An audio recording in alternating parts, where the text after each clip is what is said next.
Heyo people! It's been a while since I've had time to do a more in-depth guide for Aura Kingdom, but I'm here with the long time coming World Bosses guide.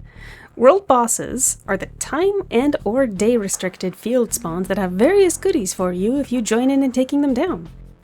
Let's start with the goats, which are the most popular of the bunch. Officially named Banoleth and Bisolen, the two goats are the world bosses of Vulture's Vale and Blizzard Berg. These are level 60 maps that unlock after you finish Star Sand Desert's main quest. The main thing you get from these two bosses is LP. If you need to farm LP, these guys are the easiest and fastest way to get some before awakening, provided you're around when they spawn. So when do they spawn? Well, it varies, so here's the spawn rules. Every 4 hours, these goats have a 50% chance to spawn on each channel. The timer for their respawn starts once they've been killed. That means slowly, as they spawn and get killed or don't spawn, the time they spawn will slightly change on every channel every 4 hours for the whole week. Now, that kinda makes it hard to know the time, right? That's why a dedicated team of players tracks the spawns and helps time them so that every 4 hours, everybody who wants to can get every single spawn in. But in order for that to work, everyone has to cooperate with them. By keeping them spaced out just enough but not too much, they make it easier for everyone to get the most out of it. So here's how you too can get the most out of goat spawns thanks to those kind souls dedicated to timing. First, check the spawn time. You can check on the public sheet, which I have linked below, or you can ask in World Chat. This is the most hunted boss, remember? I am confident if you ask at any time when is next world boss in World Chat, someone will reply. Next, right before that time, head over to this spot here in Vulture's Vale on Channel 1.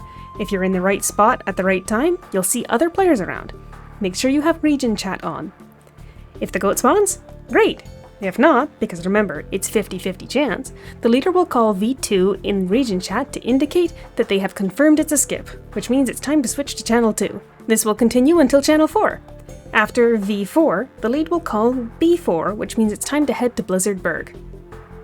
The fastest path to the Blizzard Berg Bisolen boss is using the third teleporter and running up here.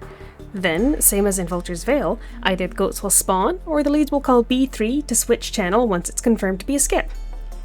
Sometimes the channels may get mixed up, especially if one channel spawns a bunch of times in a row and another skips a bunch of times in a row.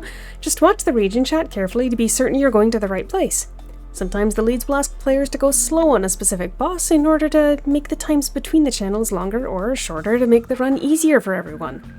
They've been doing this for nearly a decade. They know how to make these world bosses as easy as possible for everyone to participate.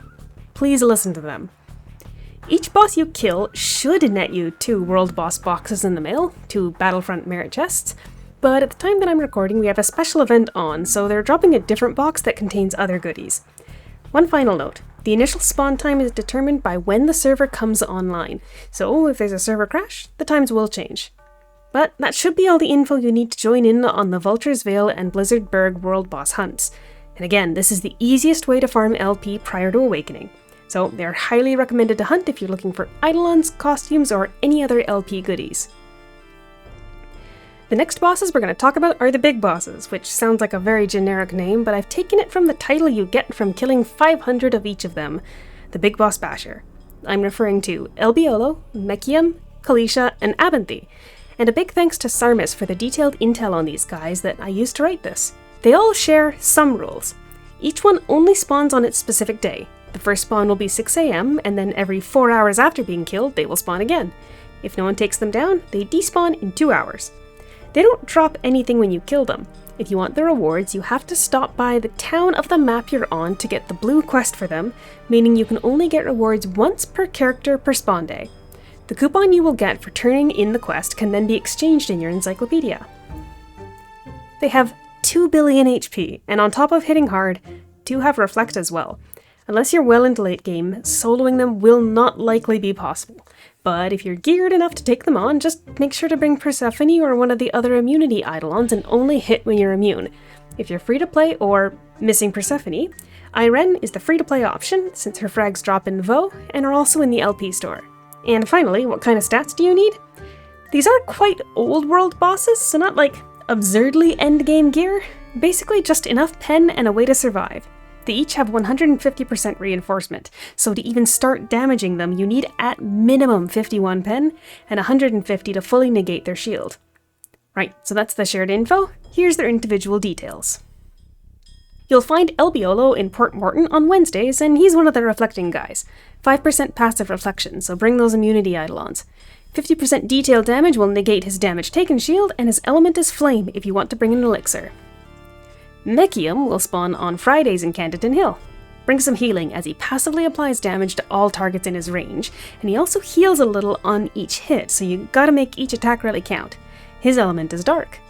If you're in Viridian Steppe on Saturdays, you may run into Kalishia, who has the same effects as Elbiolo, the reflect 5% damage and 50% damage taken shield, but Kalishia is also a dark element. And one small note, Kalishia's respawn timer is a little off, being 4 hours and 5 minutes for some reason. And finally, Abenthy of Desolate Valley spawns on Sundays and features the same effects as Mechium, but is non-elemental, so no elixirs to help you. The rewards boxes for these bosses can be checked in the encyclopedia at any time in the special items, then special rewards section. Each one has 4 costumes, then a selection of LP, level 70 enchantments, level 80 recipes, advanced forts, higher level treasure charms, outdated restructuring solutions. I suppose, aside from if you're strongly invested in those specific costumes, the real jackpot is the Weapon Appearance Transfer Scroll, which can be used to convert your weapon into a costume. I've used these. It's a neat way to have a super unique, rare costume. And the main reason most people fight these is probably to build up to the Big Boss Basher title, which is both rare, cool, and includes bonus stats for all your stats. Small trivia, these bosses are named after the old area staff. Next we have the little bosses, named as such because they're pretty small. Unlike the big bosses that have world chat announcements on spawn and achievements with stats, these guys just have their drops. They have a 50% spawn rate, just like the goats, but spawn on their respective day, like the big bosses. Their first spawn is midnight, and they have a 4-hour respawn counter after being killed. You don't need pen for them, and they are quite low level, so you shouldn't have too much trouble with them, even in the early to mid game.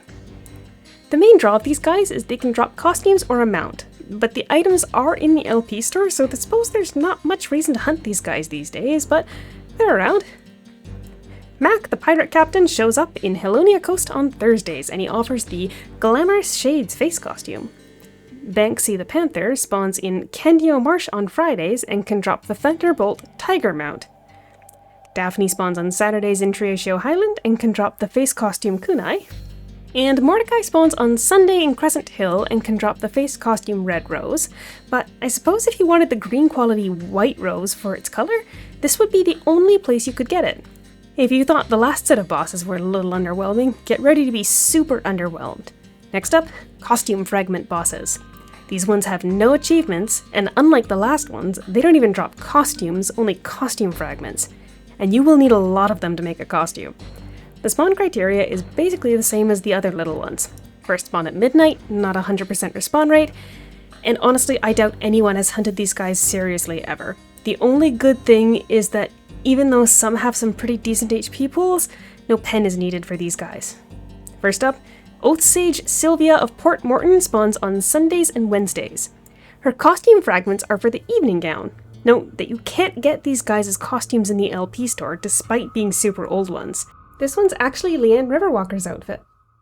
However, expect to be grinding her for a long time if you want it, because you need 610 fragments to fuse this costume. She's got the lower HP pool, with only 540 million. Next up, we have the Eye of God Yvette of Tanglevine Cascades on Mondays and Fridays. She's got 1.6 billion HP, and drops the Magical Girl outfit, which, trivia, is based off of Totori's outfit from Atelier Totori. This time you'll need 760 fragments to make that costume yours. Good luck. Next up, Skyfarer Adunis of Sunhunter's Vale, who spawns on Tuesdays and Sundays. He's decked out in the Dragon Talux clothes, the Ranger coat, which only needs 570 fragments. He too has 1.6 billion HP. And finally, the Shadow Swordsman Alger, who I only found on Thursdays in Canterton Hill. He's the most reasonable of the bunch, with only 455 fragments needed to make the Aura Kingdom Guardian costume, and he's only got 540 million HP. A special mention, before our final world boss, are the Eidolon world bosses. In the past, they have shuffled some in for events, but the only permanent one that's chilling at present is Harmonia of Silent Icefield. She has 5 life bars and can be pretty tanky, so if you want to take her down alone, you'll need some pretty good gear. That being said, killing her gives you a male pack with a chance for her fragments, but I honestly think, for her specifically, you would have better rates hunting her in dungeons.